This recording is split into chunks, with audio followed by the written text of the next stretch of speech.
Good evening, dear one, and welcome. You have come to the end of another day, however that day went. Whether it was gentle with you, or whether it asked more of you than you had to give, it is finished now. You do not have to carry it into the dark. You are listening to Anchored in Grace, where we read the words of Scripture slowly, in the quiet, and let them do what they have always done. Steady the heart, soften the breathing, carry us down into rest. So before we begin, let your shoulders come down away from your ears.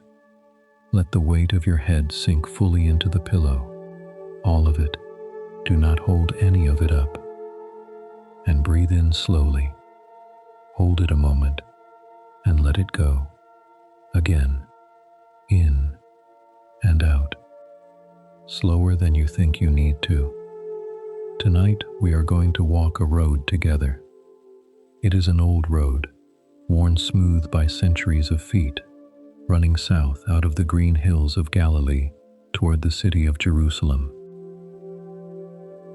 It is the road that Jesus walked in the middle chapters of the Gospel of Luke. And what makes this road unlike any other in Scripture is that everyone who steps onto it is asked to put something down, not to lose it, to put it down. There is a difference, dear one, and by the end of this journey, I hope you will feel it in your bones. We will walk this road in 10 stages.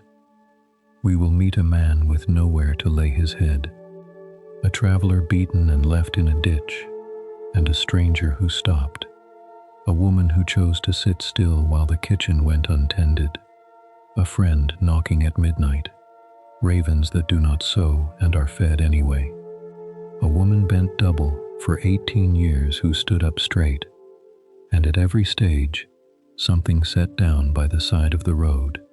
Now, here is the most important thing I will say tonight. You are not required to reach the end. If you drift off somewhere in the 2nd stage, or the 4th, and never hear the rest of it, that is not a failure. That is the whole point. The words will keep going in the dark. You do not have to keep up with them. Let the road carry you. Let us begin. Part 1. The road that turns south. Picture the light going amber over the hills of Galilee. It is late in the afternoon. The heat of the day has broken. Behind you, to the north, lies the lake, flat and bright as beaten tin, with the fishing boats drawn up onto the stones. Behind you lie the villages where the crowds gathered, where the sick were carried out into the streets on mats, where the bread was broken and there was more of it at the end than at the beginning. Behind you lies everything familiar, and ahead of you, the road turns south, toward the hill country, toward the long dry climb, toward Jerusalem. Luke marks this moment carefully, dear one. He wants us to notice it. Everything before this is Galilee. Everything after this is the road.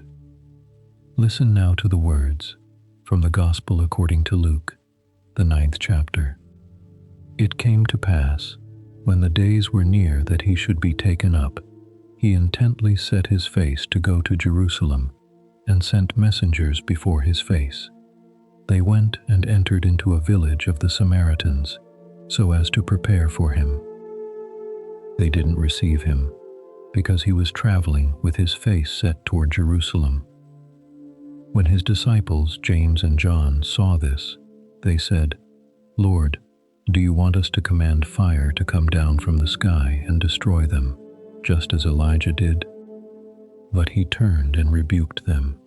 "You don't know of what kind of spirit you are. For the Son of Man didn't come to destroy men's lives, but to save them." They went to another village. He intently set his face. That is the phrase, dear one. Sit with it a moment. It is an old Hebrew way of speaking. It means a decision that has stopped being a decision. It means the arguing is over, the weighing is over. The body has turned in one direction and the whole self has followed. He set his face, and then he walked. Now, let me tell you something about that road. To go from Galilee down to Jerusalem, a traveler had a choice. The short way ran straight through Samaria, 3 days on foot. The long way swung east, down through the Jordan Valley, around the whole territory, adding days to the journey. Many Jewish pilgrims took the long way. They took it because of an old wound, centuries old. Samaritans and Judeans worshipped the same God and had not spoken kindly to one another in 500 years. Different mountain, different temple, different reading of the same ancient books. And when a Samaritan village saw pilgrims on the road with their faces set toward Jerusalem, toward the temple that was not theirs, the doors did not open. That is what happened here.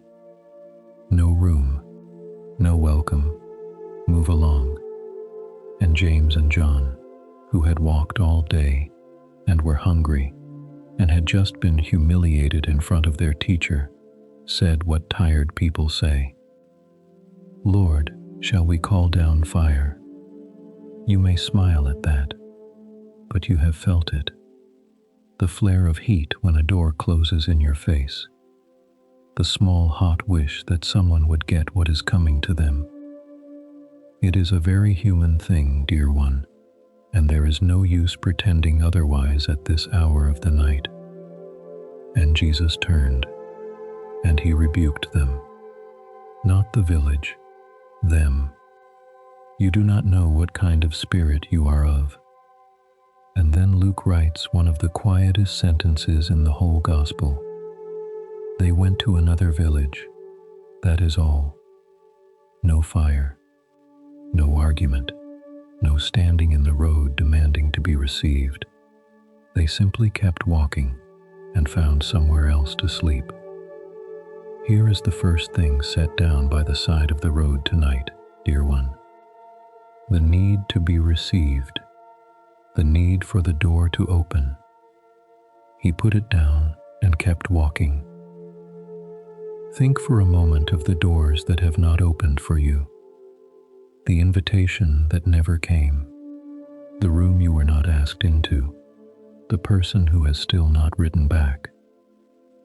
I want you to notice how much strength it takes to keep holding those, to keep standing in front of a closed door, waiting for it to justify you. You may put it down now. There is another village. There is always another village. Let the road go on beneath you a little further. The light is nearly gone now. The hills have turned from gold to gray to a soft, deep blue. The dust of the day is cooling under your feet. Somewhere off the road, a dog barks once and then thinks better of it. And travelers on this road, in that country, did not carry much. A cloak that doubled as a blanket, a staff, a little bread. The cloak mattered most. The old law said that if you took a poor man's cloak as a pledge, you had to give it back before sundown, because it was the only thing he had to sleep in. That was the whole inventory of a life on the road. Something to walk with, something to sleep under. And it was enough.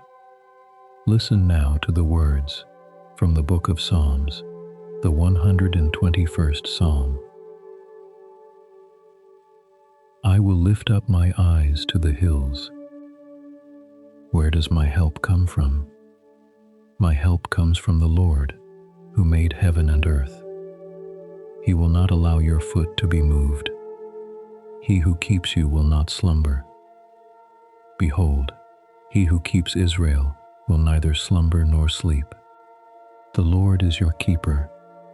The Lord is your shade on your right hand. The sun will not harm you by day, nor the moon by night. The Lord will keep you from all evil. He will keep your soul. The Lord will keep your going out and your coming in from this time forward and forevermore. That psalm was sung on this very road, dear one. It is one of the songs of ascents, pilgrim songs, sung by ordinary tired people with dust on their ankles, walking up toward the city, looking at the hills going dark around them and wondering what was in them. He who keeps you will not slumber. Do you hear what that means tonight, lying where you are? It means the watching is not your job. It has never been your job. Someone is awake. And because someone is awake, you are allowed to not be. He will keep your going out and your coming in, the leaving and the arriving. The whole journey, both ends of it, held. So let the road blur a little now.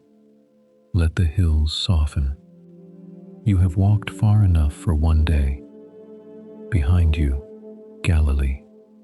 Ahead of you, the long road south, and everything waiting on it. But not tonight. Tonight there is only the dark, and the cooling ground, and the cloak pulled up over your shoulder. He set his face and he walked, and when the door did not open, he went to another village, and he slept. You may do the same. Rest here a while, dear one. In a moment, we will meet 3 people who came to him on this road and asked to come along. Part 2, Nowhere to Lay His Head, Morning on the Road. The light comes early in that country, gray first, then a thin gold along the ridgeline. The ground is cold. Someone has already stirred the embers. There is the smell of smoke and of dust not yet warmed by the sun, and the road goes on, south, the same direction as yesterday. Now, when a teacher walked the roads in that country, he did not walk alone. People fell in beside him. That is how it was done. You did not sit in a classroom. You walked, and you listened, and the walking was the lesson. So the little company moving south had a shifting edge to it. People joining for an hour, people joining for a day, people deciding somewhere along the way that they wanted to join for good. 3 of them speak in the passage we are about to hear. 3 ordinary people, unnamed, who stepped into the road and said, in one way or another, I want to come with you. Listen now to the words from the Gospel according to Luke, the 9th chapter.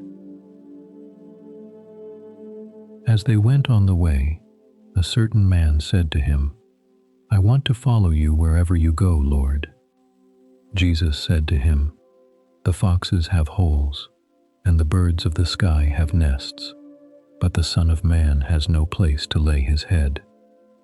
He said to another, Follow me. But he said, Lord, allow me first to go and bury my father. But Jesus said to him, Leave the dead to bury their own dead, but you go and announce God's kingdom. Another also said, I want to follow you, Lord, but first allow me to say goodbye to those who are at my house. But Jesus said to him, No one, having put his hand to the plow and looking back, is fit for God's kingdom. Those are hard words at first hearing, dear one.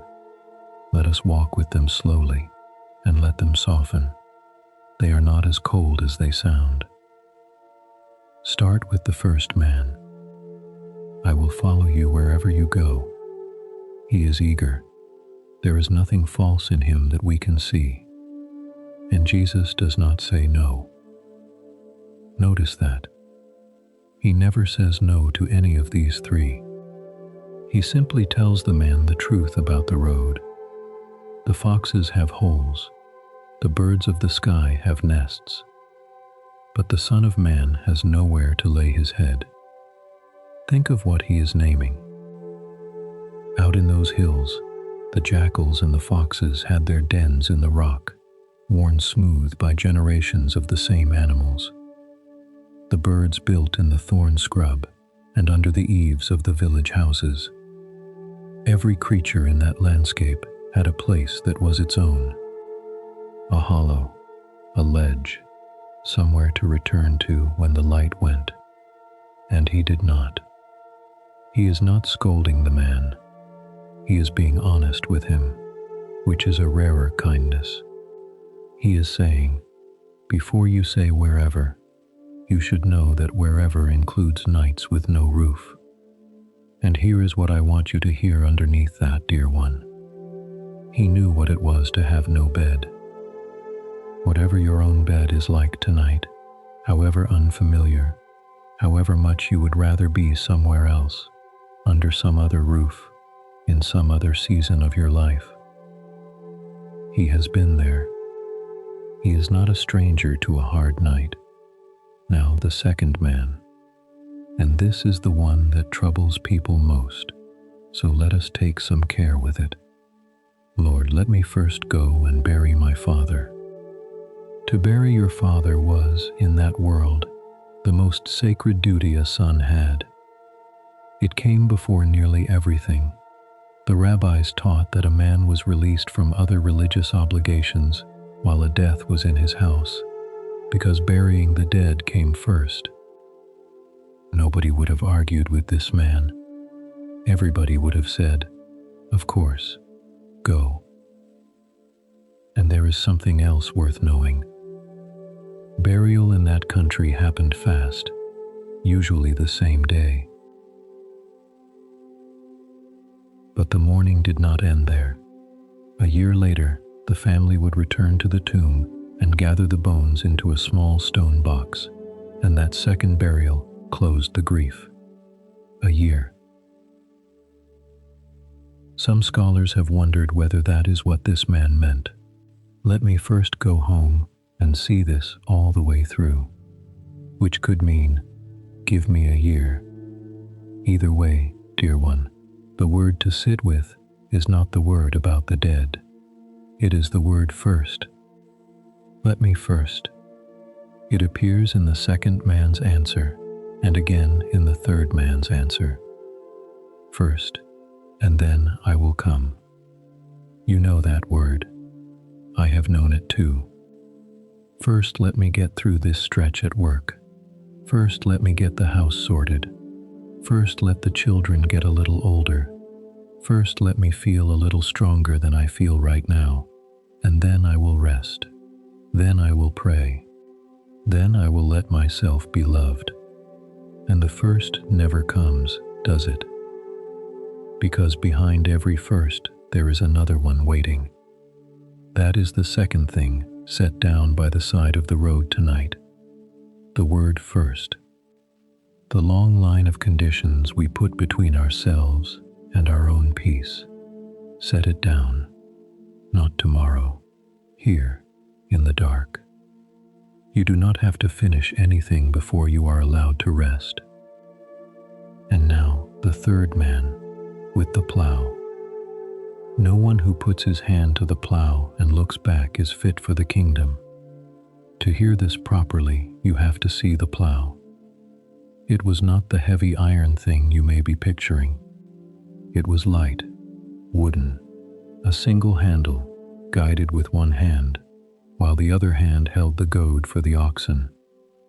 The share cut a shallow furrow in stony ground, and with a tool that light, in ground that rough, the whole thing depended on your eyes. You fixed them on a point at the far end of the field, a tree, a stone, a post, and you walked toward it. The furrow followed your gaze. Turn your head to see how you were doing, and the line bent behind you. Every time. So this is not a threat, dear one. It is a description of how plowing works. It is a description of how a life works. What you look at is where you go. And oh, how much of the night we spend looking backward, turning our heads to check the furrow, going over the conversation from Tuesday, the thing we said 20 years ago that still makes us wince, the road we did not take, laid out beside the road we did, and no way to compare them honestly, and no way to stop trying. Let your eyes come forward. The furrow behind you is finished.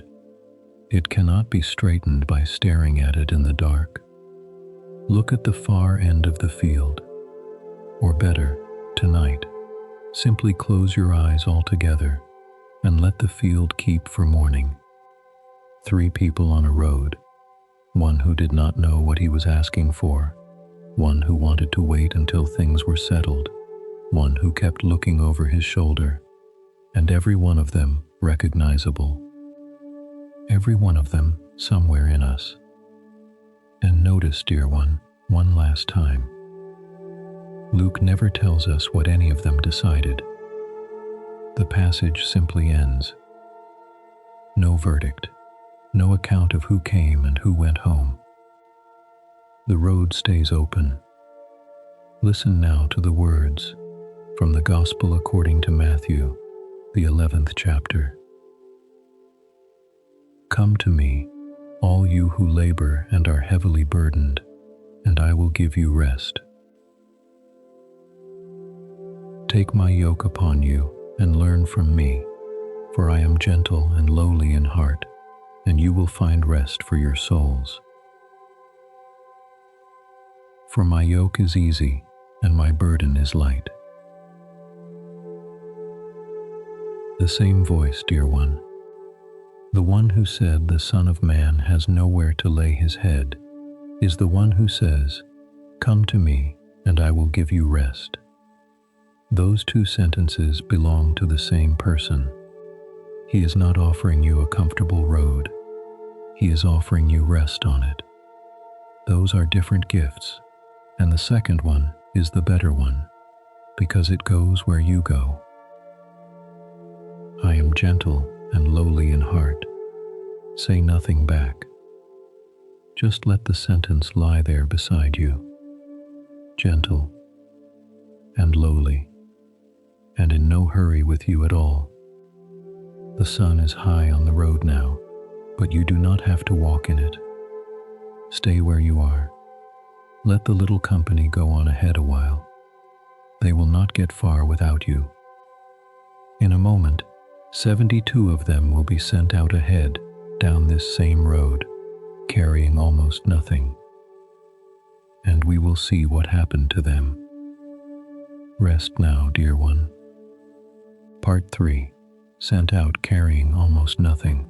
There is a particular hour on a long journey, dear one, when the road divides. Perhaps you know it.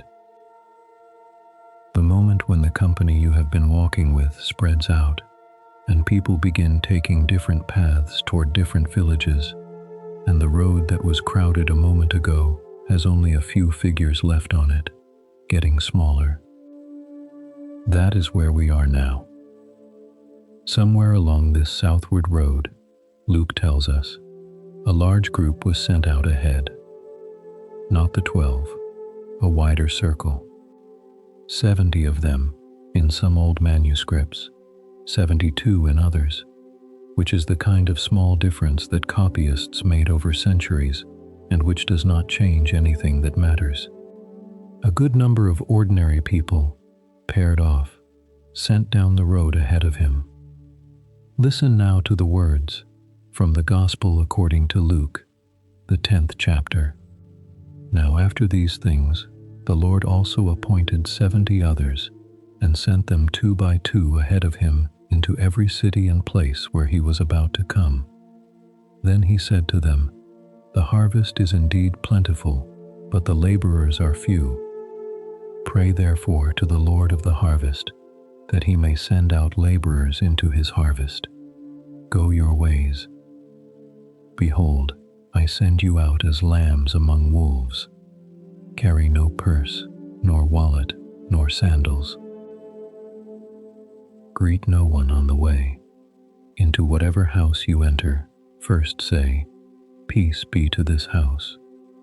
If a son of peace is there, your peace will rest on him, but if not, it will return to you. Remain in that same house, eating and drinking the things they give, for the laborer is worthy of his wages. Don't go from house to house. Into whatever city you enter and they receive you, eat the things that are set before you. Heal the sick who are there and tell them, God's kingdom has come near to you. Carry no purse, no wallet, no sandals. I have thought about that instruction for a long time, dear one, and I am not sure I have got to the bottom of it. But here is what strikes me, for whatever it is worth to you tonight. A traveler in that country would ordinarily carry a leather bag, a wallet as this old translation calls it, slung across the body, bread in it, perhaps dried fish, a few coins knotted into a cloth, a spare pair of sandals, because sandals wore through on those roads faster than anything. That bag was independence. It meant you could arrive in a strange village at dusk and not need anybody, and they were told to leave it behind, which meant, it seems to me, that they would arrive somewhere at the end of a long day with nothing at all, and would have to knock on a door and be taken in. They would have to receive. They could not walk into a village as people who had it all handled. They had to walk in as people who needed supper. I may be reading too much into it, but I suspect there is something in there about how hard it is for most of us to be on the receiving end of anything. How much easier it is to be the one who brings the casserole than the one the casserole is brought to. How we say, "Oh, don't trouble yourself, I'm fine," when we are not remotely fine. Perhaps that is the thing to set down by the side of the road tonight. The bag. The need to arrive everywhere self-sufficient. Just for tonight, you might let yourself be someone who is carried rather than someone who carries. I am not certain that is what the passage means, but it is a good enough thing to fall asleep holding. And there was a custom underneath all of this that made it possible.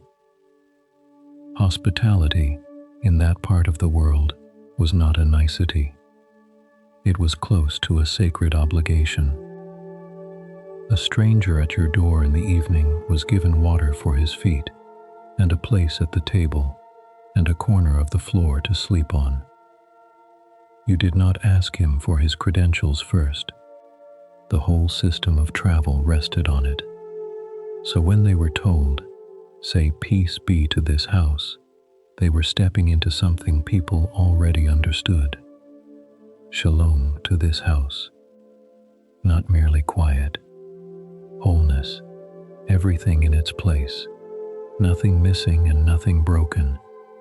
And then this, which I find one of the tenderest lines in the gospel. If a son of peace is there, your peace will rest on him, but if not, it will return to you. It comes back. The peace you offered and that was not taken does not fall on the ground and get lost. It returns to you. I think of the doors that did not open in the first part of our journey tonight, the village that would not receive him. And here is the answer to it, given a chapter later. Nothing you gave in good faith is wasted, even when it was refused. It comes home to you. It is with you now, in fact, tonight, in the dark, all of it, returned. Now, they went. And Luke, who is often quite spare with detail, tells us how they came back. Listen now, a little further on in the same chapter. The 70 returned with joy, saying, "Lord, even the demons are subject to us in your name." He said to them, "I saw Satan having fallen like lightning from heaven." Behold, I give you authority to tread on serpents and scorpions, and over all the power of the enemy. Nothing will in any way hurt you. Nevertheless, don't rejoice in this, that the spirits are subject to you, but rejoice that your names are written in heaven." In that same hour, Jesus rejoiced in the Holy Spirit and said, "I thank you, O Father, Lord of heaven and earth, that you have hidden these things from the wise and understanding and revealed them to little children. Yes, Father, for so it was well-pleasing in your sight." They came back with joy, full of what they had done, talking over one another, I imagine, the way people do when they get home from something.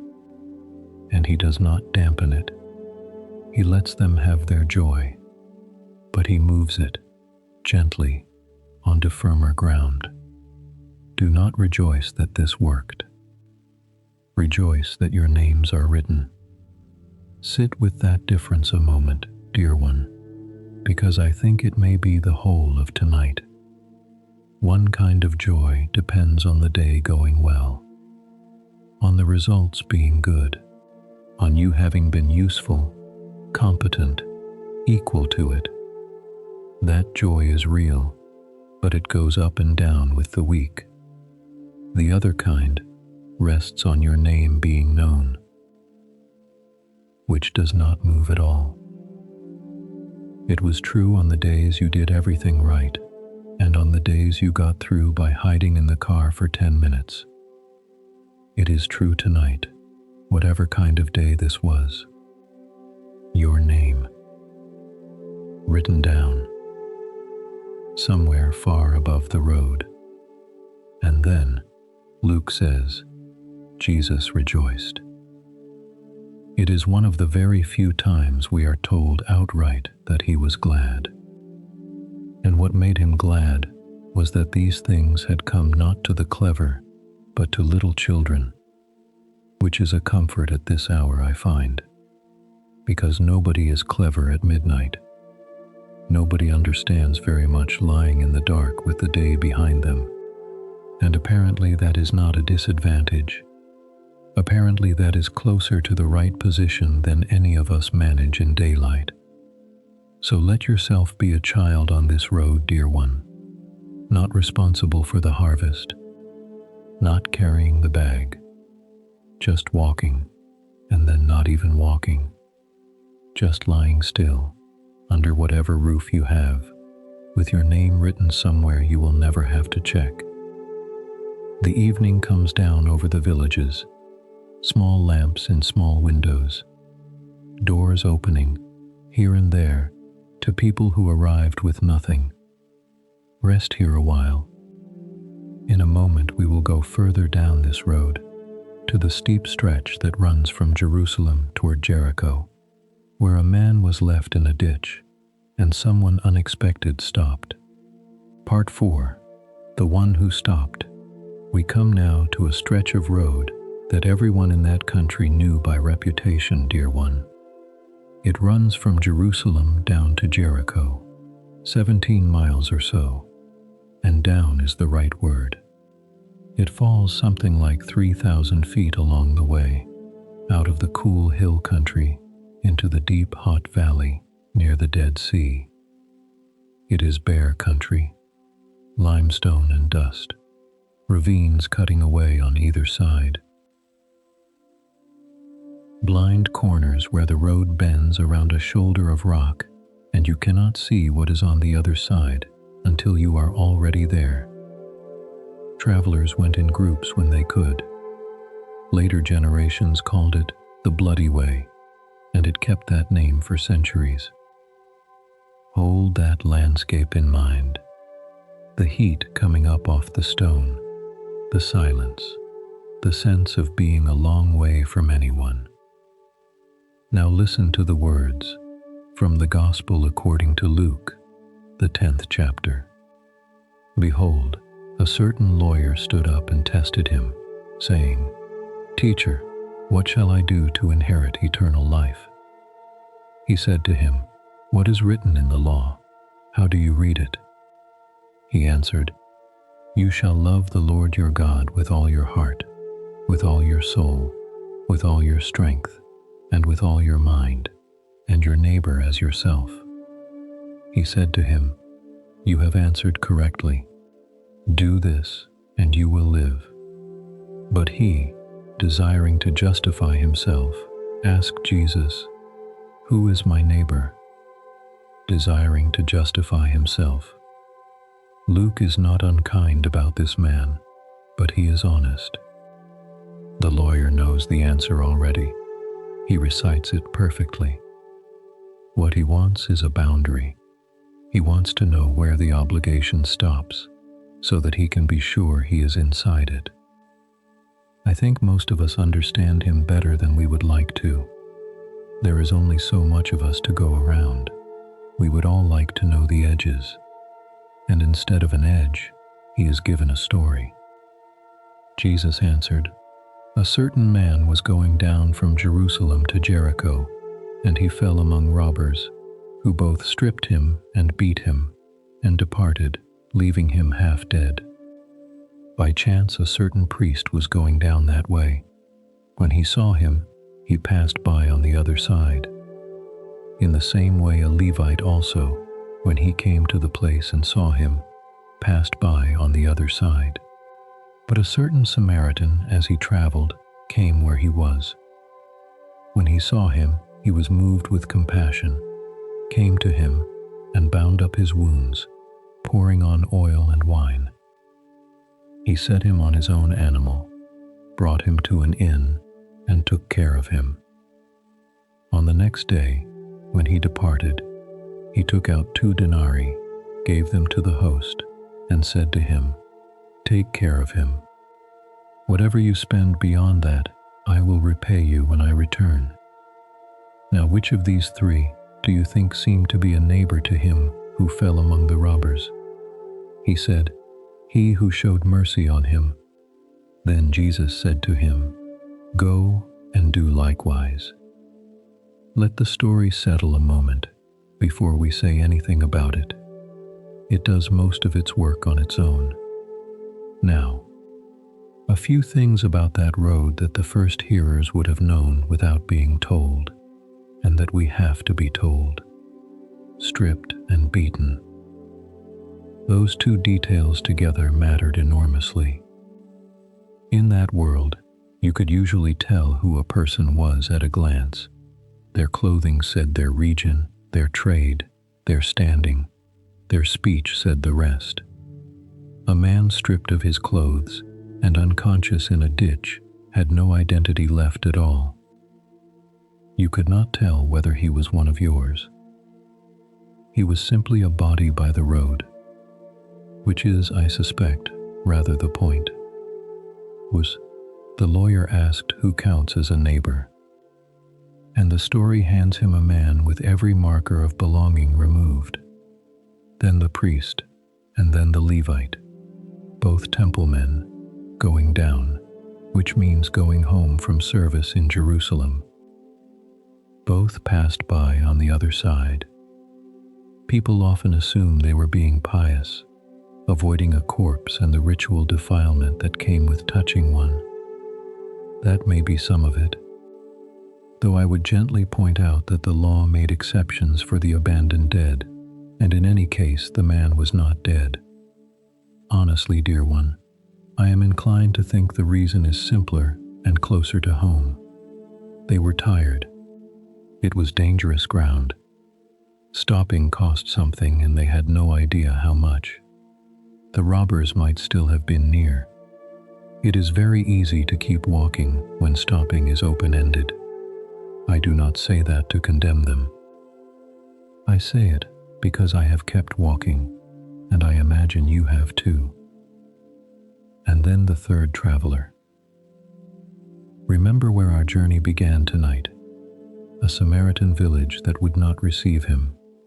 2 disciples wanting to call down fire.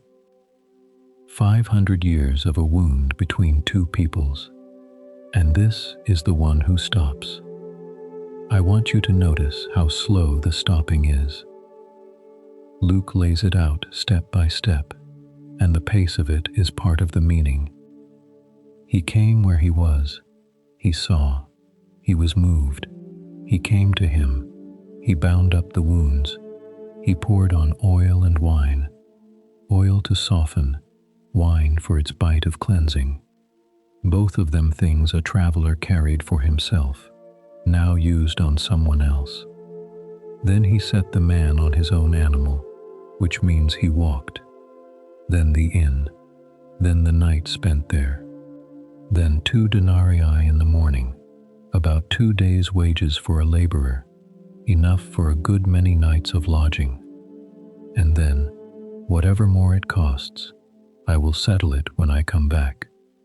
He did not fix it in a moment. He kept turning back toward it, again and again, and then once more from a distance. And here is where the story turns on the lawyer, very quietly. He asked, "Who is my neighbor?" He is asked back, which of these was a neighbor to the man in the ditch? The question has been reversed. It is no longer about who qualifies for your care. It is about who you become. And he cannot even say the word. He says, the one who showed mercy, not the Samaritan. Something in him will not form the name. Luke leaves that there without comment, which I have always thought was a kind of mercy of its own. Now, dear one, it is late, and I do not want to leave you with a task. This story is usually read as an instruction, and it is one. Go and do likewise. But that is a daylight reading, and this is not daylight. So let me offer you another way in, just for tonight, and you may take it or leave it. Try being the man in the ditch. That is where the story actually puts you, after all. Not on the animal, not with the oil and the coins, down in the dust with nothing left, not even the clothes that said who you were. And someone came. Not the one you expected. Someone you would not have chosen, from the wrong village, on the wrong side of an old wound. And he was moved with compassion. And he did not hurry. And he did not ask you for anything, because you had nothing, and because he did not need you to have anything. That, I think, is a fair thing to set down by the road tonight. The idea that help has to be earned, or deserved, or arranged in advance. Set it down. You are not being asked to be the rescuer at this hour. You are being carried. Listen now to the words from the book of Psalms, the 23rd Psalm. The Lord is my shepherd, I shall lack nothing. He makes me lie down in green pastures. He leads me beside still waters. He restores my soul. He guides me in the paths of righteousness for his name's sake. Even though I walk through the valley of the shadow of death, I will fear no evil, for you are with me. Your rod and your staff, they comfort me. You prepare a table before me in the presence of my enemies. You anoint my head with oil. My cup runs over. Surely goodness and loving kindness shall follow me all the days of my life, and I will dwell in the Lord's house forever. He makes me lie down. I have always been fond of that word makes, dear one, as though even the lying down is not something we manage on our own, as though we have to be brought to it. You have been brought to it. The day is over. The road is dark. The inn is paid for. You anoint my head with oil. The same oil, poured out on the same kind of wound. Sleep now if you can. In a while we will come to a house in a small village outside Jerusalem, where 2 sisters lived, and where someone was told that she had chosen the better thing by sitting still. Part 5. the one who sat down. The road comes at last to a village, dear one, a small one, perched on the eastern slope of the Mount of Olives, a mile or two from Jerusalem, near enough that you could see the city from the ridge above it, but far enough to be quiet. Bethany. It was the sort of place a traveler stopped for the night, rather than the sort of place anyone was going to. And in the Gospels, it is where Jesus stayed when he was near Jerusalem, again and again, over what must have been years. There was a house there where he was known. Think of what that means for a moment. The man who said the foxes have holes and the birds have nests, but the Son of Man has nowhere to lay his head. He had this, not a house of his own, somebody else's house, where the door opened when he came, which may be the only kind of home anybody really has. Listen now to the words from the Gospel according to Luke, the 10th chapter. As they went on their way, he entered into a certain village, and a certain woman named Martha received him into her house. She had a sister called Mary, who also sat at Jesus' feet and heard his word. But Martha was distracted with much serving, and she came up to him and said, "Lord, don't you care that my sister left me to serve alone? Ask her therefore to help me." Jesus answered her, "Martha, Martha, you are anxious and troubled about many things, but one thing is needed. Mary has chosen the good part, which will not be taken away from her. Now, this little story has been used to beat tired women over the head for about 2,000 years, dear one, and I would like us to handle it more carefully than that tonight.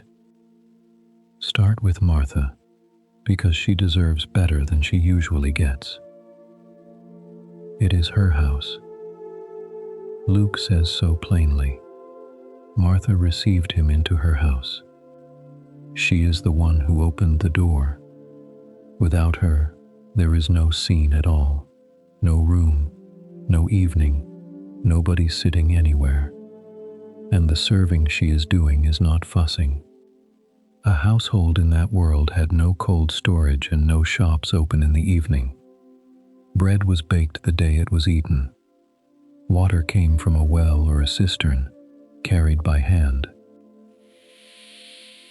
Guests arriving meant feet to be washed, a fire built up, grain ground, and hospitality was, as we said on the road earlier, close to a sacred duty. To feed a guest badly was a real disgrace. So when Martha is running, she is not being shallow. She is doing the thing her whole culture told her was the holy thing to do, and she is doing it for him. I say all that because I think you have to feel the weight of her position before the answer makes any sense. And notice too what Mary is doing, because that is quietly startling. She sat at his feet and heard his word. That was the posture of a student. That is the phrase used for how a disciple sat under a teacher. It was not the expected place for a woman in that household, on that evening, with the meal unmade. Luke does not make a speech about it. He just puts her there, on the floor, with the men, and nobody sends her back to the kitchen. Then Martha breaks. And who among us would not? Lord, don't you care? That is the real sentence, dear one.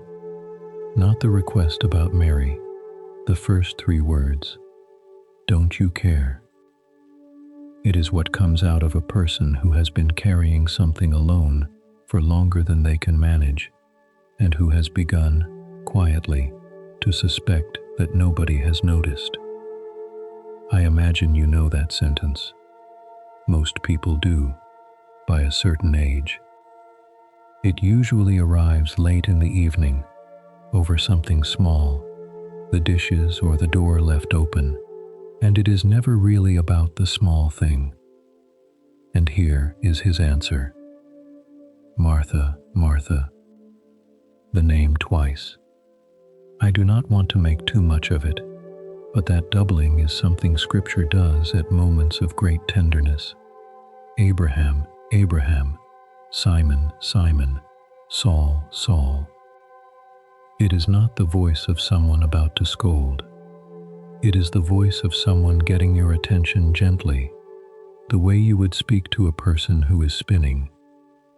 You are anxious and troubled about many things. Notice he does not say, "You are wrong to cook." He does not say, "The meal does not matter." He names something happening inside her, not the work in her hands. Anxious and troubled. The old words carry a sense of being pulled in several directions at once, divided, scattered across too many things. That is not a criticism of doing. It is a description of a state that anybody can end up in, and most of us are in far too often. Not too busy, too divided. But one thing is needed. I have wondered for a long time what that one thing is, dear one, and I would not want to hand you a tidy answer, because I am not sure I have one. Some have read it very simply as, "One dish is enough, do not make 7, which I rather like, as a thing to say to a person at the end of her rope. Others read it as the listening itself, others as him. Perhaps it does not need to be settled tonight. Perhaps the useful part is only this, that there is such a thing as one thing, that the list is not endless after all, that somewhere underneath the 40 things you are holding, there is one, and the rest can wait until morning without the world coming apart, which will not be taken away from her.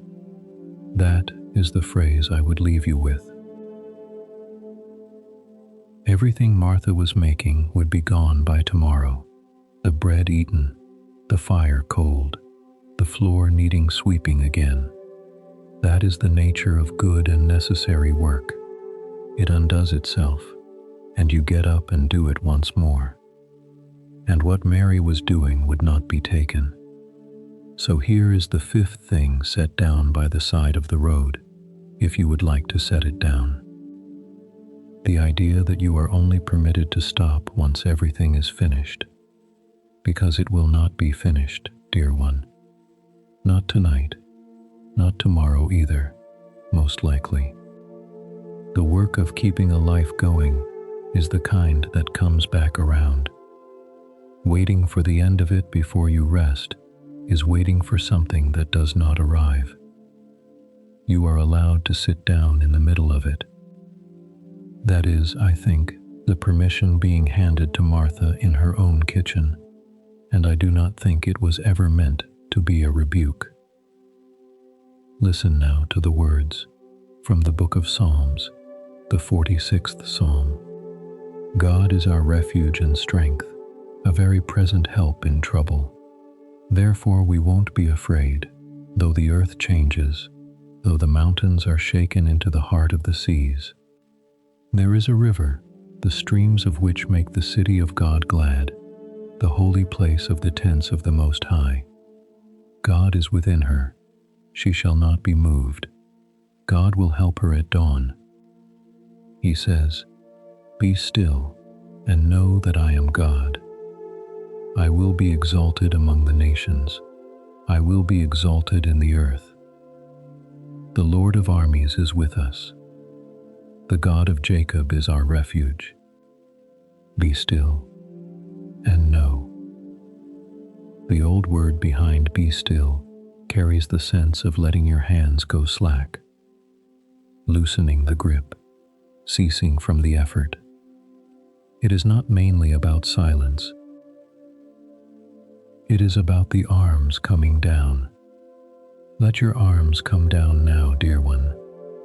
Let your hands open on the blanket. There is nothing in them that has to be held through the night.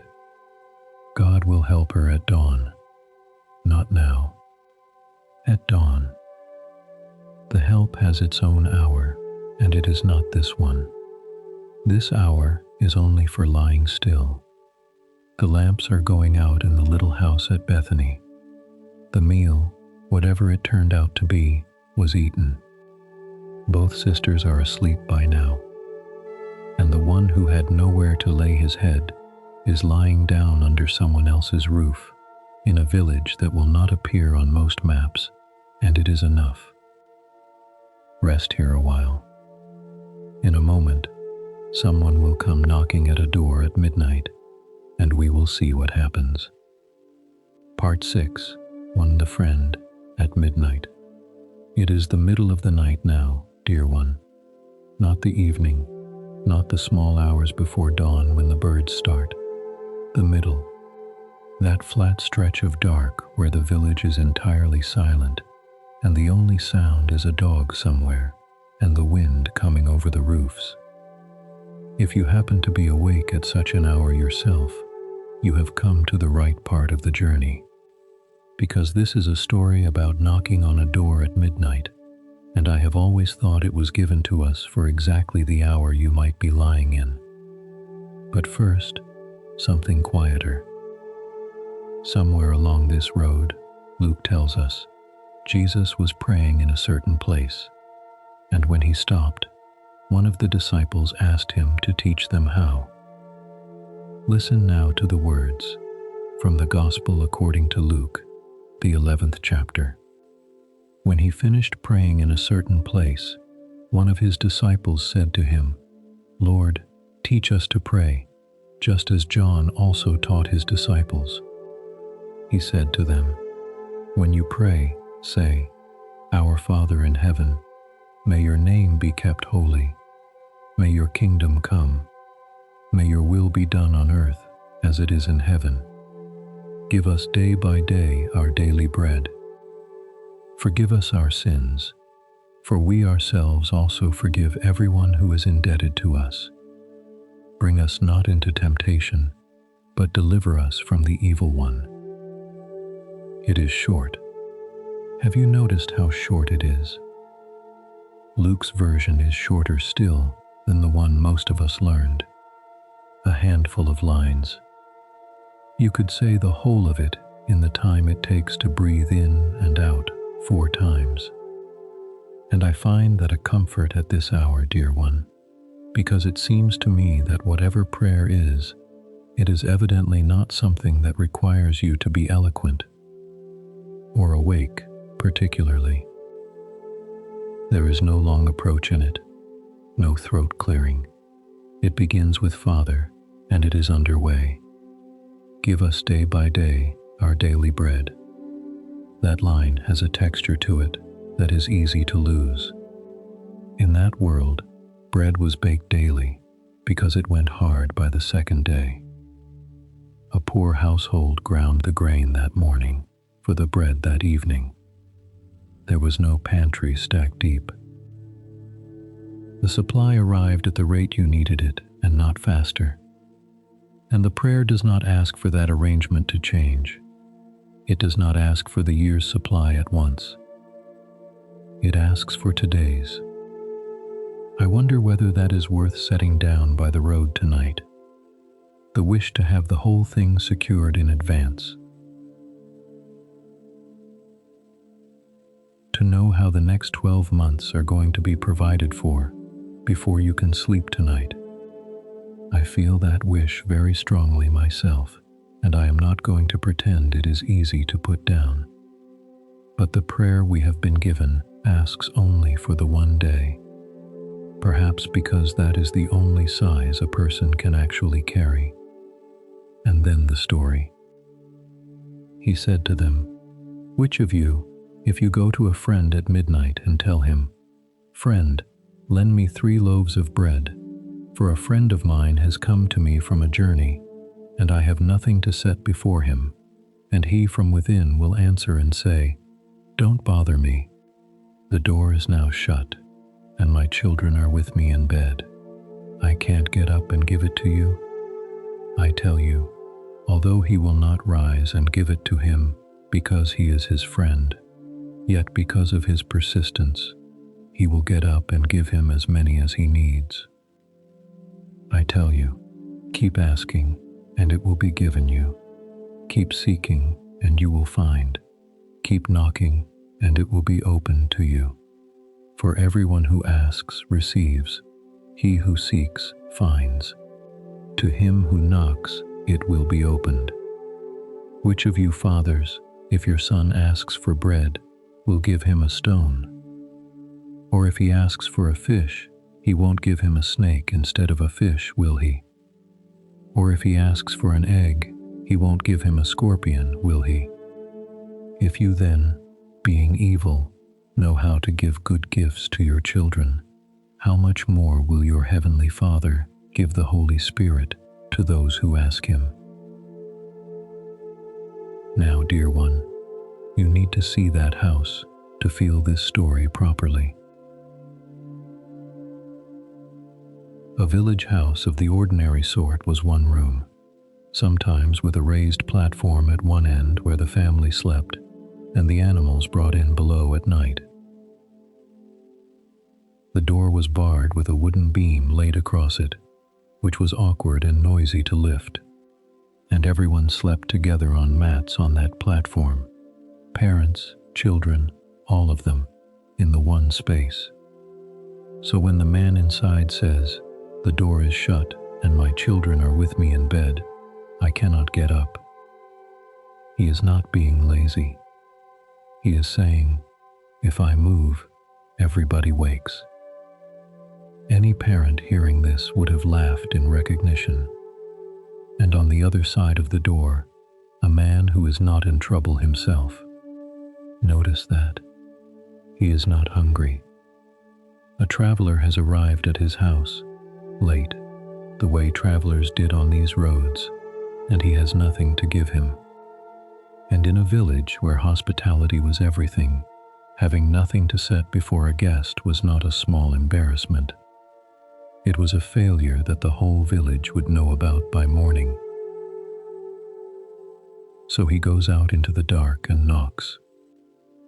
Not for himself, for someone who turned up needing supper. That word translated persistence has been argued over for a very long time, and I will not pretend to settle it. Some render it shamelessness.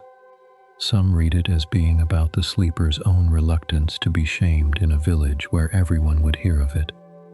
I do not know which is right, but either way the outcome is the same, and the outcome is what he draws out.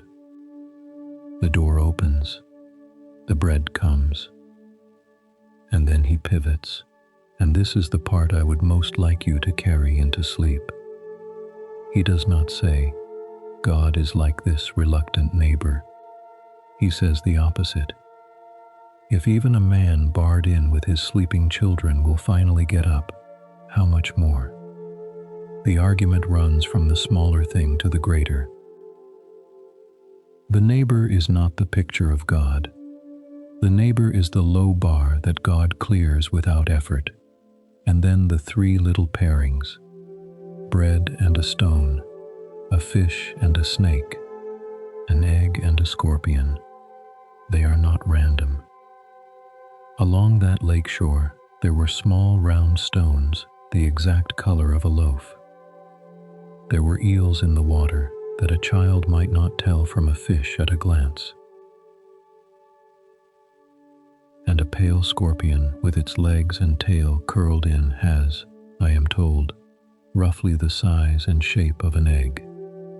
Each pair is a thing that looks like the good thing and is not, which is, perhaps, the fear underneath a great deal of praying.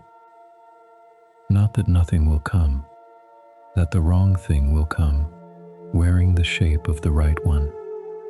I would not tell you that fear is foolish, dear one. Life is complicated, and people have received hard things. I only notice what he says here, and I offer it to you as he said it. You would not do that to your child. Tired as you are, flawed as you know yourself to be, you would not hand over a stone. How much more? Listen now to the words, From the book of Psalms, the 139th Psalm. Lord, you have searched me, and you know me. You know my sitting down and my rising up. You perceive my thoughts from afar. You search out my path and my lying down, and are acquainted with all my ways. For there is not a word on my tongue, but behold, Lord, you know it altogether. You hem me in behind and before. You laid your hand on me. Where could I go from your spirit? Or where could I flee from your presence? If I ascend up into heaven, you are there. If I make my bed in Sheol, behold, you are there. If I take the wings of the dawn and settle in the uttermost parts of the sea, even there your hand will lead me, and your right hand will hold me. If I say, surely the darkness will overwhelm me, the light around me will be night. Even the darkness doesn't hide from you, but the night shines as the day. The darkness is like light to you. You know my lying down. He knows this one, dear one. This lying down. Tonight's yours, in whatever room you are in, and the darkness is not dark to him. Which means the thing you cannot see your way through at this hour is not obscure to everyone, only to you, and only for now, and only because it is night and you are tired, and that is what night does. The door in the village has opened. The bread has been handed out into the dark. The beam is being laid back across, quietly, so as not to wake the children, and you may sleep through all of it. Nobody needs you to answer the door tonight. Rest here a while. In a moment we will go out to where the ravens are, and the wild flowers on the hillsides, and see what he had to say about worry. Part 7, to wine, the ravens, and the wild flowers. Let us go outside now, dear one, out of the village, away from the doors and the lamps and the sleeping households, up onto the open hillside where the ground is uneven underfoot and there is nothing between you and the sky. Because the next thing on this road was not said indoors. It was said out in the open, with the things he was pointing at right there in front of everyone. The birds overhead, the flowers in the grass. He was not making up illustrations. He was gesturing at the landscape. Listen now to the words from the Gospel according to Luke, the 12th chapter. He said to his disciples, "Therefore I tell you, don't be anxious for your life, what you will eat, nor yet for your body, what you will wear. Life is more than food, and the body is more than clothing. Consider the ravens. They don't sow, they don't reap, they have no warehouse or barn, and God feeds them. How much more valuable are you than birds? Which of you, by being anxious, can add a cubit to his height? If then you aren't able to do even the least things, why are you anxious about the rest? Consider the lilies, how they grow. They don't toil, neither do they spin. Yet I tell you, even Solomon, in all his glory, was not arrayed like one of these. But if this is how God clothes the grass in the field, which today exists and tomorrow is cast into the oven, how much more will he clothe you, O you of little faith? Consider the ravens." Now, Matthew's version of this says birds of the air. Luke says ravens. And I do not want to build too much on one word, but I have always found that choice interesting, because ravens were on the list of unclean birds in the old law. Not birds anybody admired. Scavengers, loud, black, turning up around dead things. If you were picking a bird to make a tender point about God's care, the raven would not be the obvious choice. And there is an old line in the Psalms about God giving food to the young ravens when they cry. And another in Job, in the middle of that great storm of questions, asking who provides for the raven. So perhaps Luke is reaching for that. I could not tell you for certain, but the shape of it seems to be, the ones nobody would have chosen are fed anyway, and if them, then how much more? It is the same argument as the door at midnight, running upward from the small case to the large one. They have no warehouse or barn. That detail is doing quiet work, dear one. A barn is stored time. It is next winter held in advance. It is the ability to stop thinking about February and July. Very few things have ever been as comforting to a farming people as a full barn, and there is nothing wrong with one. Just a chapter earlier in Luke, there is a man who builds bigger barns, and the trouble with him is not the barns. It is that he says, "Soul, take your ease," as though a full barn could give a soul rest. It cannot. That is really all that story says. And the ravens have no barn at all, and they are still here, wheeling over the hillside in the last of the light, making their unlovely noise, fed. Which of you by being anxious can add a cubit to his height? I smile at that one every time. It is almost gentle teasing. Nobody in the history of the world has ever grown taller by worrying about it. And if worry cannot manage the smallest physical thing, why do we keep assigning it the largest ones? I do not think he is scolding, dear one. I think he is pointing out something we all know perfectly well and never quite believe. That the hours we spend turning a problem over at 2 in the morning do not actually move the problem, not by a finger's width. The problem sits exactly where it sat, only we are more tired. You know this already.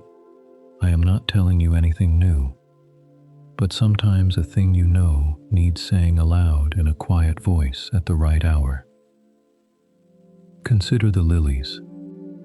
Not lilies as we picture them, most likely. Nobody is quite sure which flower is meant, and it may be a general word for the wild flowers of the field. Those Galilean hillsides in the spring came up in a rush of color after the rains. Anemones, scarlet and purple, scattered through the grass in their thousands, and they lasted a few weeks, and then the sun came, and the whole hillside dried to straw, and the dried stalks were gathered up as fuel. That is what the passage means about being cast into the oven. A village oven was fired with whatever burned: thorns, dried grass, the flowers of last month. So he is not saying flowers last. He is saying the opposite. Here for a few weeks and then kindling, and clothed, in the meanwhile, better than the richest king this people ever had. There is something in that I find steadying, and I am not sure I can put it cleanly. Something about how the care given to a thing does not seem to depend on how long the thing lasts. The hillside was dressed like that for a few weeks in a year that nobody recorded. In a valley, nobody was watching, and it was done properly anyway.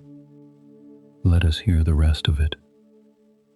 Don't seek what you will eat or what you will drink, neither be anxious.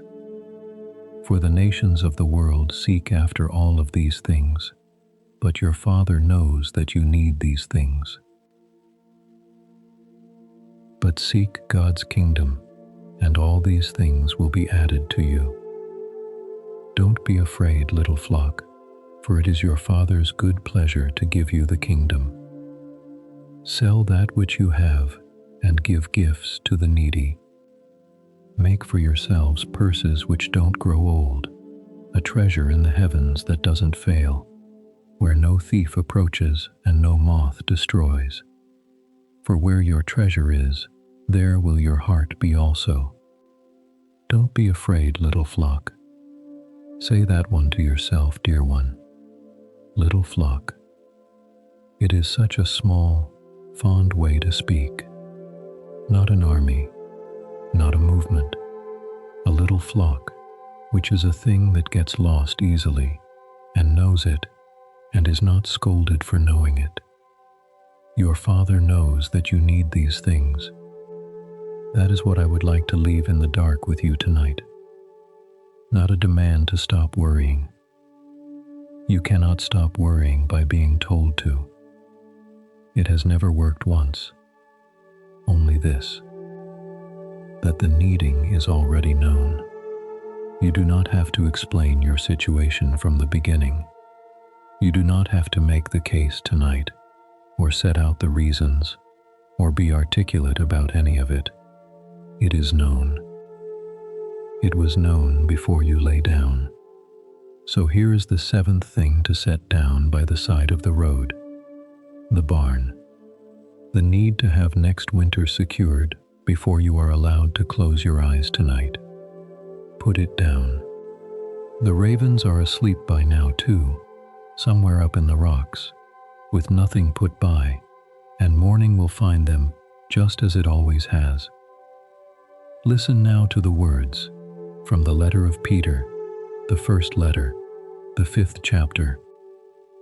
Humble yourselves, therefore, under the mighty hand of God, that he may exalt you in due time, casting all your worries on him, because he cares for you.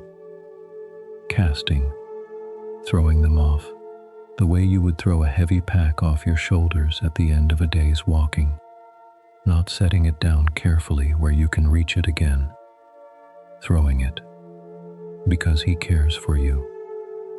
The hillside is dark now. The flowers have closed. The birds have gone quiet. The whole landscape has stopped working for the night, every last part of it, and none of it is worried about tomorrow.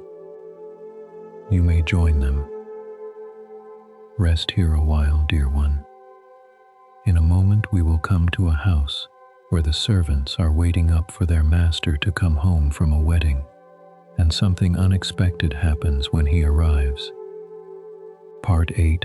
The lamps left burning. There is a kind of waiting that is heavy, dear one, and a kind that is not, and I have never been entirely sure what makes the difference. But tonight, we are going to sit with some people who are waiting. Picture a house in the dark, a larger house than the ones we have visited so far. The master of it has gone out to a wedding, and weddings in that country did not end at a sensible hour. They ran for days sometimes. The feasting went deep into the night, and nobody could say in advance when a man would come home from one. So the household waits, and the lamps are kept lit. Those lamps were small clay things that fit in the palm of a hand, a shallow bowl with a pinched lip, filled with olive oil, a twist of flax laid in it as a wick. They gave a soft, low light, not much of one, and they burned for a few hours before they needed tending. Which meant that keeping a lamp lit all night was not a matter of leaving it alone. Somebody had to get up and trim the wick and top up the oil. A lit lamp at 3 in the morning meant someone in that house was still awake and had been all along. Listen now to the words from the Gospel according to Luke, the 12th chapter. Let your waist be dressed and your lamps burning. Be like men watching for their Lord when he returns from the wedding feast, that when he comes and knocks, they may immediately open to him. Blessed are those servants whom the Lord will find watching when he comes. Most certainly I tell you that he will dress himself, make them recline, and will come and serve them. They will be blessed if he comes in the 2nd or 3rd watch and finds them so. But know this, that if the master of the house had known in what hour the thief was coming, he would have watched and not allowed his house to be broken into. Therefore be ready also, for the Son of Man is coming in an hour that you don't expect him. Let your waist be dressed. That is an old phrase for something very ordinary. People in that world wore long, loose robes, and you could not move quickly in one. You could not run, or work, or serve at a table. So you gathered the fabric up and tucked it into your belt, and then your legs were free. It is simply the picture of a person ready to move. The second or third watch. The night was divided into watches, and those two cover roughly the hours from mid-evening to the small hours before dawn. The hardest part of the night to stay awake in. The stretch where the body genuinely begins to fight you. And now, dear one, here is the sentence I would like to stop at, because I think most people read straight past it, and it may be the strangest thing in this whole chapter. He will dress himself, make them recline, and will come and serve them. Read it again in your mind, slowly. The master comes home, late, tired, from a party, and he finds his household still up, lamps burning, waiting for him, and he does not sit down and let them wait on him. He gathers up his own robe into his own belt. He tells them to lie down at the table, and he serves them. Nothing in the world of that story prepares you for that. It does not happen. It is not how any household anywhere worked. The whole listening crowd would have felt the sentence go sideways under them. I do not want to over-explain it. I would rather just leave it sitting there in the dark with you. The reward for staying awake is not being praised. It is being fed by him while you lie down. Now, I know that this passage has often been used to make people frightened. Be ready, because you do not know the hour, and it has been preached that way plenty. I would not tell you your reading is wrong if that is how you have always heard it, but I would gently offer another one, for tonight only, because it is dark and you are trying to sleep and fear is no use to you at this hour. Notice what the servants are actually doing. They are not achieving anything. There is no task in this story. Nothing is being built or finished or proved. They are keeping a small light going and listening for a step outside. That is the whole of their work. Attention, nothing more. And when the knock comes, what they get is not an inspection. It is supper. So perhaps the readiness being asked for here is lighter than we have been led to believe. Perhaps it is closer to keeping a lamp than to passing a test. That may be the 8th thing to set down beside the road, dear one. The idea that being ready means having everything in order. Nothing in this house is in order. The master is out. The hour is unknown. The night is more than half gone. And the only thing anyone is doing is keeping a wick trimmed and a door unbarred. You have kept a lamp going today. Whatever else you did or did not do, you stayed awake through a whole day and paid attention to what was in front of you as best you could manage. That is not nothing. I think it might be most of it. And now the lamp may go out for a few hours. Nobody is keeping score of the oil. Listen now to the words from the book of Psalms, the 130th Psalm. Out of the depths I have cried to you, Lord. Lord, hear my voice. Let your ears be attentive to the voice of my petitions. If you, Lord, kept a record of sins, Lord, who could stand? But there is forgiveness with you, therefore you are feared. I wait for the Lord. My soul waits. I hope in his word. My soul longs for the Lord more than watchmen long for the morning. more than watchmen for the morning. Israel, hope in the Lord, for there is loving kindness with the Lord. Abundant redemption is with him. More than watchmen for the morning. And the poet says it twice, dear one.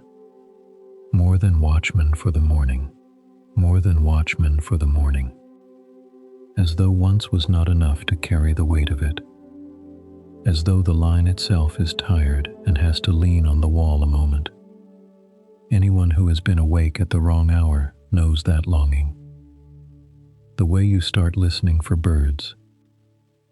The way you look for the window to change color, and it does not, and it does not, and then at last it does. The morning has always come, every single time. Not once in the history of the world has a watchman waited in vain for it. Whatever else is uncertain, that is not. So you may stop watching for it now. It will arrive without your help. The lamps are burning low in the house on the hill. The door is unbarred. Somewhere down the road, there are voices and a lantern coming home from a wedding, and the table inside is already laid, though nobody in the house knows it yet. Rest here a while. In a moment, we will step into a synagogue on a Sabbath morning, where a woman who had not stood up straight in 18 years was called out of the back of the room. Part 9. The woman who stood up straight. Morning now, dear one. A Sabbath morning. The road has brought us to another village, and the village has a synagogue in it, which in those days was not a grand building, often just a room. Stone benches around the walls, a scroll kept in a chest, people sitting close together on a day when no work was done. The light comes in low through a small window. There is the smell of dust and warm stone. It is quiet in the way a room is quiet when everybody in it knows everybody else. And somewhere at the back, there is a woman. Listen now to the words from the Gospel according to Luke, the 13th chapter. He was teaching in one of the synagogues on the Sabbath day. Behold, there was a woman who had a spirit of infirmity 18 years. She was bent over and could in no way straighten herself up.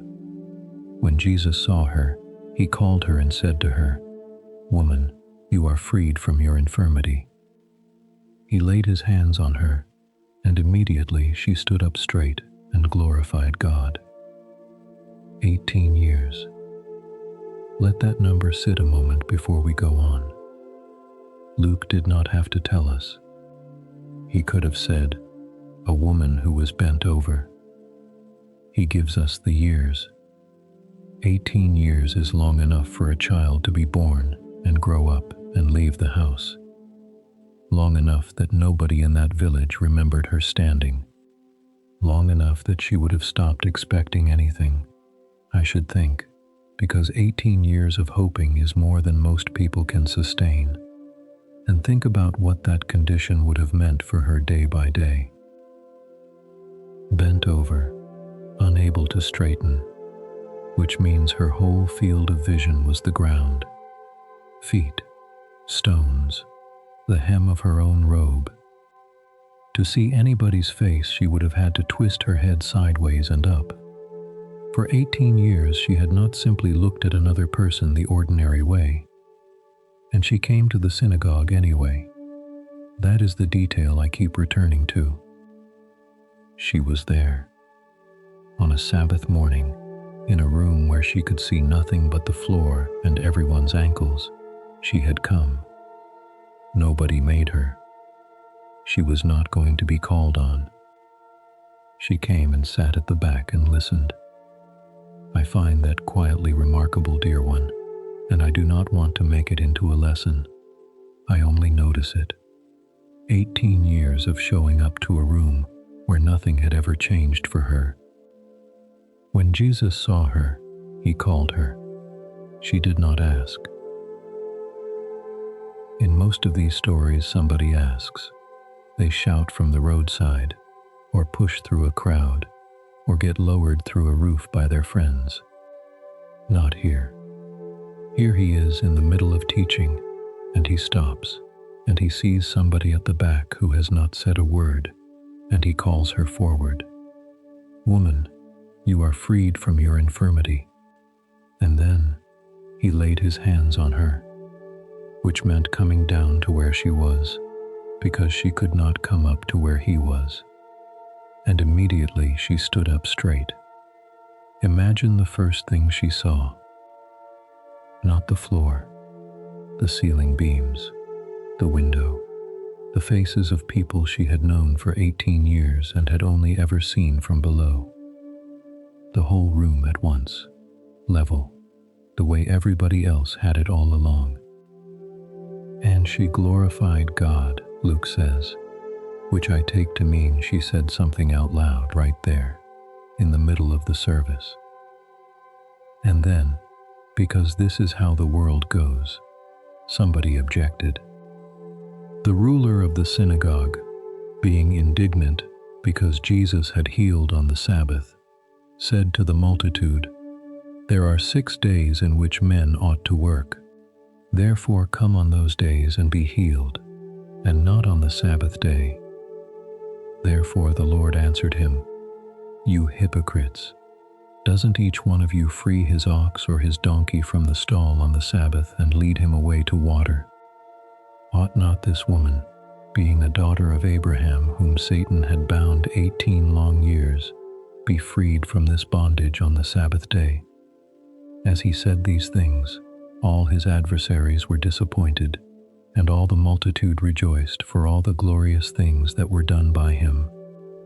Now, dear one, I want to be careful here, because this passage has sometimes been used to say ugly things about the Sabbath and about the people who kept it. I do not think that is fair, and I do not think it is what is happening. The Sabbath was a gift. It was one of the most humane things any ancient people ever had. One day in 7 when nobody worked, not the servants, not the animals, not anybody. The synagogue ruler was trying to protect something genuinely good, and the answer he gets does not attack the Sabbath at all. It uses an argument from inside it. You untie your ox on this day. Everybody did. It was permitted, because an animal cannot go a day without water. So the principle was already agreed. Some knots may be untied on the Sabbath, and the words chosen are all knot words. Bound, loosed, freed. The same verb for the ox at the stall and the woman in the room. If you untie a beast so it can drink, what about her? A daughter of Abraham. He does not call her the bent woman or the sick woman.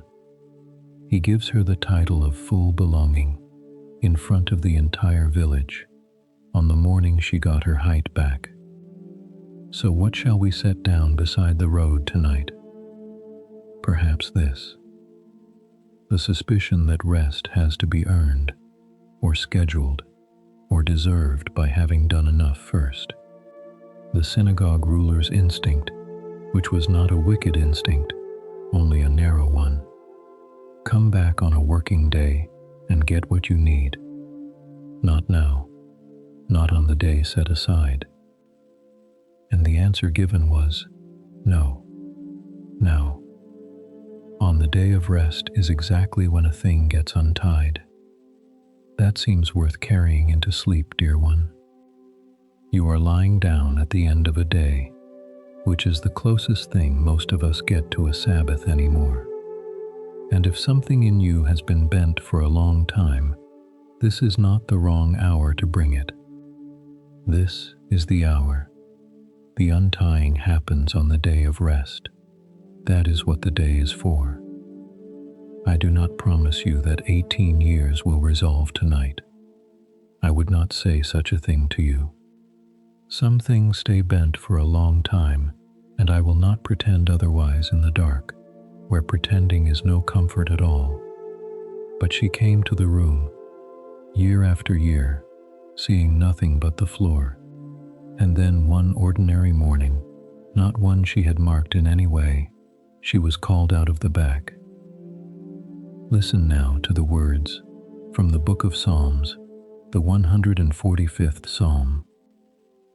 The Lord is gracious, merciful, slow to anger, and of great loving kindness. The Lord is good to all. His tender mercies are over all his works.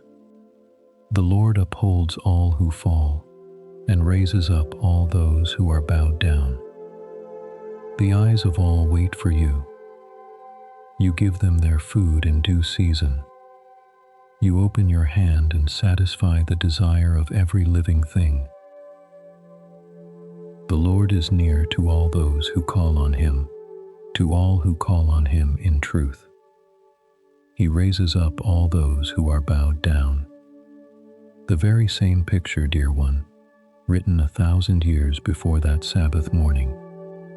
Somebody had already known this about God long before anyone in that village was born. And notice the word near at the end. The Lord is near, not summoned, not arriving from somewhere. Near, already, to a person calling out from the back of a room, or from a bed, in the dark, without saying anything out loud at all. Let your spine lengthen a little where you are lying. Let your shoulders fall back and open. Let your jaw come loose. You have been holding a shape all day, the way we all do, and you can let it go now. The Sabbath light is coming through the small window. The room is full of people talking at once, and a woman is standing in the middle of it, looking around at the ceiling, taking her time. Rest here a while. In a moment we come to the last of the road, where he speaks of a very small seed and of a hen gathering her chicks under her wings. Part 10. The small seed and the sheltering wings. We have come a long way tonight, dear one. Out of Galilee, with the light going amber, past a village that would not open its door, down the bloody way to Jericho where somebody stopped, into a small house at Bethany, and a village street at midnight, and out onto the hillsides with the ravens, and into a lamplit house waiting up, and a synagogue where a woman stood up straight. And now the road is nearly done. Ahead, on the ridge, the city. Before we get there, two very small pictures. They take almost no time to say. Listen now to the words from the Gospel according to Luke, the 13th chapter. He said, "What is God's kingdom like? To what shall I compare it? It is like a grain of mustard seed which a man took and put in his own garden. It grew and became a large tree, and the birds of the sky live in its branches." Again he said, "To what shall I compare God's kingdom? It is like yeast, which a woman took and hid in 3 measures of flour until it was all leavened. A seed and a handful of yeast. Neither of them does anything you can watch." That seems to me to be the point they have in common, though I would not want to flatten 2 pictures into one lesson. The mustard seed was the smallest seed anyone in that country routinely handled. It was proverbial for smallness, the way we might say a grain of sand. And it came up fast in that soil, taller than a man in a season, tall enough that the small birds would come and sit in it. But nobody has ever seen it happen. You put it in the ground, you go away, you sleep a number of times, and the growing is done entirely without you, underground, in the dark, while you are not looking. And the yeast. Notice she hides it. That is the word. Hid it in 3 measures of flour, which is a great deal of flour, enough bread for a large number of people. And then nothing visible happens for hours. The dough is covered and set aside, usually overnight, and in the morning it has risen. Every part of it changed by something you can no longer find in there. I do not know quite what to make of the fact that both of these happen while people are asleep. Perhaps it is nothing, but it is a good thought to be lying down with, that the important work of the world has never required your supervision, that things are rising in the dark tonight, quietly, in kitchens and in gardens and in people, and none of it needs you awake. And now the city. The road we have walked since the very first words tonight has been going here the whole time. He set his face to go to Jerusalem, and in this same chapter he comes within sight of it, and he says something that I think is the tenderest thing in all of Luke. Listen now. Jerusalem, Jerusalem, you who kills the prophets and stones those who are sent to her. How often I wanted to gather your children together, like a hen gathers her own brood under her wings, and you refused. The name twice again, dear one. Jerusalem, Jerusalem. The same doubling we heard in a kitchen at Bethany. Martha, Martha. It is the sound this voice makes when it is grieving over somebody. And then the hen. Of all the images available, he has just been speaking of a tree with birds in its branches. Scripture elsewhere has eagles and the shadow of great wings. And what he reaches for, looking at the city he is walking toward, is a farmyard hen. There is nothing majestic about it. It is the most ordinary animal in any village. And what a hen does when danger comes is spread her wings low and call, and the chicks run in underneath, and she stands over them. She has no weapons. Her whole defense is her own body between them and whatever is coming. How often I wanted to gather you, and you refused. I will not pretend that second half is not there, dear one. It is a real sorrow, and Luke does not soften it. But notice where the wanting sits. How often? Not once, not at the beginning and then given up. How often, over years, the wings spread and the calling done, again and again. Whatever else you take from this long night, I would like you to take that. The wanting was not conditional on the coming. It went on regardless. It is going on now. So here is the last thing to set down beside this road, and it is the heaviest one, and I have left it for the end on purpose. The belief that you are too far along to come in, that the invitation was for an earlier version of you, one with more energy, fewer regrets, a cleaner record, that the wings were spread at some point, but that you missed the hour. Put it down. How often? Still, tonight. Closing. Let us stop walking now, dear one. We began this evening in Galilee with a man who turned his face south, and everything on the road since has been about setting something down. Let us count them once, slowly, and then let them all go. The need for the door to open, the word first, the bag that made you self-sufficient, the idea that help must be earned, the waiting until everything is finished, the whole year secured in advance, having your house in order, rest deferred to a working day, and the belief that you came too late. That is a great deal to have been carrying. No wonder you are tired. None of it has to come into the bed with you. It can lie by the side of the road.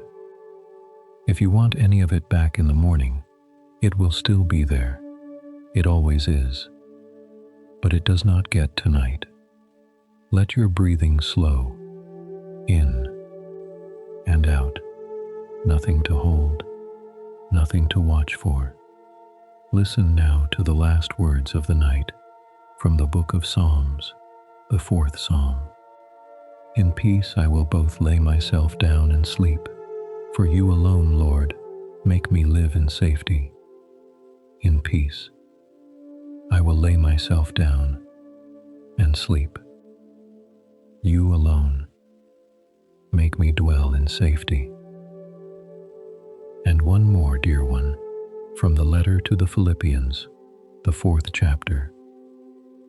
Let it be the last thing you hear. The peace of God, which surpasses all understanding, will guard your hearts and your thoughts in Christ Jesus. Which surpasses all understanding, which means, among other things, that you do not have to understand it for it to work. You do not have to feel it arriving. You do not have to be awake for it. It will guard your heart and your thoughts through the whole night while you sleep. The road is quiet now. The dust has settled on it. The hills are dark and the city is dark, and every house we pass tonight has its lamp out. The seed is in the ground. The dough is rising under its cloth. The wings are spread. Good night, dear one. Sleep well. You are held.